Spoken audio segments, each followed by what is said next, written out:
to anybody who paints on a paid basis, you're not slapping paint on stuff, you're building a finish.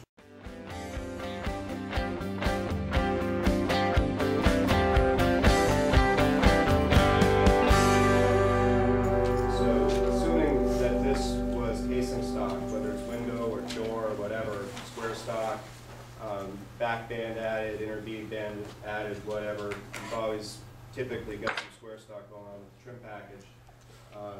Goes up on the wall, and the first thing that we're dealing with, and that you guys are probably dealing with doing your own finishing, is what do you do about the nail holes?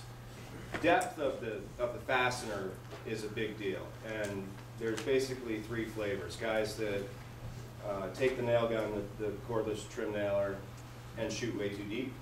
That's a problem on two sides. On the installation side, you don't have as much purchase when you go too deep. You're creating a bigger hole.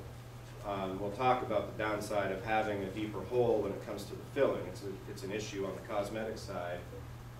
And then on the other end of the spectrum, you got the guys who don't know how to set the depth on the gun at all, so they leave nails proud. It is best to be maybe a 1/16 of an inch in. The deeper the hole, the more filler has to go in the hole in order to create a proud position. Rule number one that we advocate on the filling side of things is don't be bashful. You would not want to try to do a pretty flush skim like this. The depth of the hole is going to cause the filler to dimple. And one thing right off the top that we are pretty vocal about is you don't need to use something as hardcore as like epoxy to fill nail holes. So we tend to err on the side of working with a lighter weight filler. It can be, there's a lot of different varieties that we use. Just a simple spackle like this. This is an example more of the yellow type of wood fillers. Still a lighter weight, you know, light to medium body, but it dries really hard and sands really well.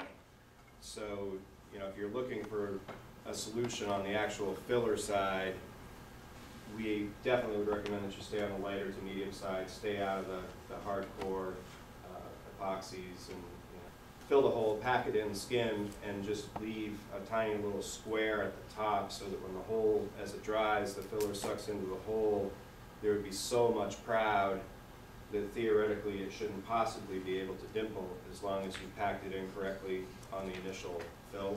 A question that we get a lot from contractors regarding interior trim is on the sanding. I'm sure you guys all know what mill glaze is. Some people say it doesn't exist. I say they're crazy. There's definitely such thing as mill glaze. It creates a little sheen over the wood from the milling process that needs to be opened back up in order to start from a ground zero and building a finish. Point being, you end up sanding so much of the face of the trim stock after it's fastened on the wall that you might as well deal with your mill glaze at the same time and consider it one step. So that's the first place in the trim prep sequence that we start combining steps.